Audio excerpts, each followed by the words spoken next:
So I wanted to mark this milestone. We were archiving everything that I didn't realize what a hoarder I have become. So it made it easy for the storytelling. And then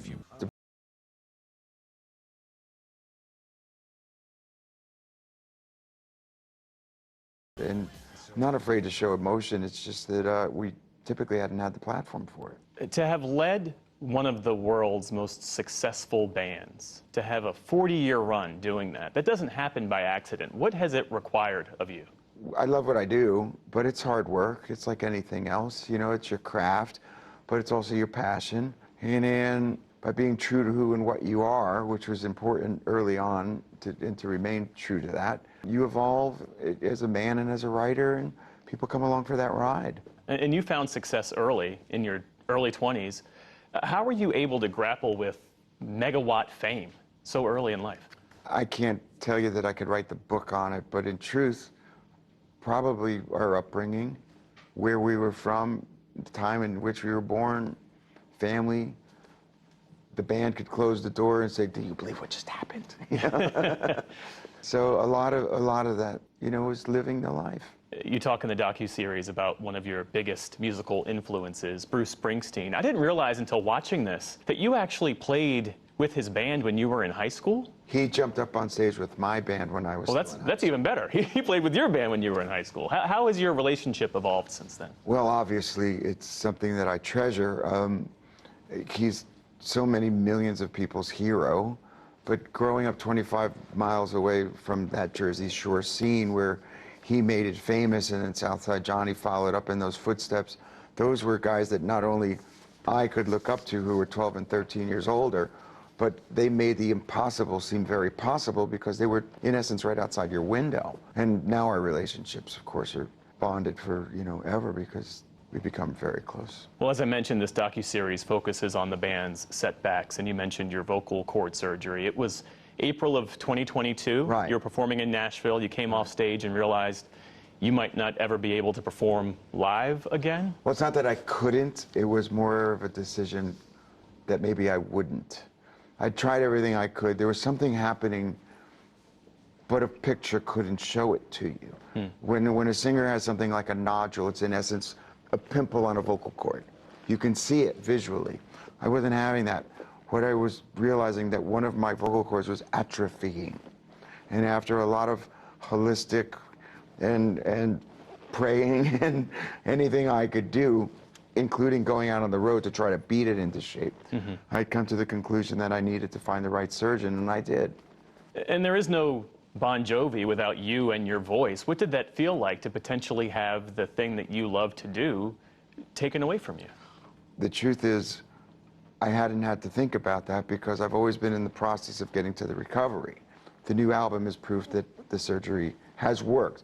For me now, the bar is getting back to that 2.5 hours a night, 4 nights a week.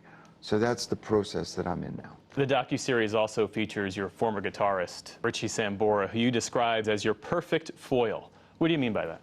Well, everybody wants a right-hand man if they're lucky enough they have a friend like that, you know, and he had come to see me many years ago. He says, "I need to be your guitar player." When we clicked and hit it off, you know, he became that perfect right-hand man. And in 2013, he left the band. How big of an adjustment was it when he officially left? Well, there was a big black hole on that side of the stage for sure, but there was nothing that was going to hinder me from continuing to write records and go out there and sell out shows. You know, sorry to say it, but look at the marquee, you know. Has he watched this docuseries? We watched it together. You know, and it was wonderfully emotional to be together, just the two of us watching it. What do you believe sets Bon Jovi apart from other bands? I don't know. I mean, if I did, I'd bottle it and sell it to somebody else. But I think it was the hard work, the joy of doing it. We persevered by writing songs that people could relate to. And I've been on this 40-year journey that people may have gotten off the ride along the way, but it's been honest and open. And so you can feel yourself in those shoes in different parts of your life, the way I've written about them in mine. Yeah. Well, one of those songs, Living on a Prayer, classic, one of the best rock melodies ever. But when you were writing it, you thought, I'm not so sure about this. Maybe it's a song for a movie soundtrack. How did that song ultimately come to life? Well, it evolved. When we written it on that day, it was a very simple chord structure. The melody, the lyric was finished. We knew all of that. Piano. There was no drum machines in those days. There was nothing like that. So I was like, yeah, it's good. It's good. It's good. Yeah. Did you know then that it could be as enduring as it is? In truth, Jeff, it wasn't the first single on the album. You Give Love a Bad Name was the first single because that sort of sounded like what was on the radio, what a hit song sounded like. When we wrote that one, we were like, I think we got one here. Prayer was so different. June, recorded in Nashville. What does Nashville lend to the Bon Jovi sound? I remember when I was a kid, my mom said, find your influences. And when we were talking a little bit off camera, somebody had said to me during the course of this promo tour, what's the first music you remember hearing? And the thing that came to mind initially was Beatles and Gene Autry. Really? So there was always a little bit of a country thing that I was aware of as a little boy, but it wasn't what drew me to music. What draws me to the city is, I jokingly say, these are my people. It's a songwriter's community. Every guy that's pumping gas is a great songwriter, and they're still making a living doing it. You think you might tour again? I hope so. Yeah. Well, so do we. Thank you. John Bon Jovi, the new docuseries is Thank You, Good Night, The Bon Jovi Story, streaming now on Hulu and Disney+. Really great to talk with you. And you, buddy. Thank you.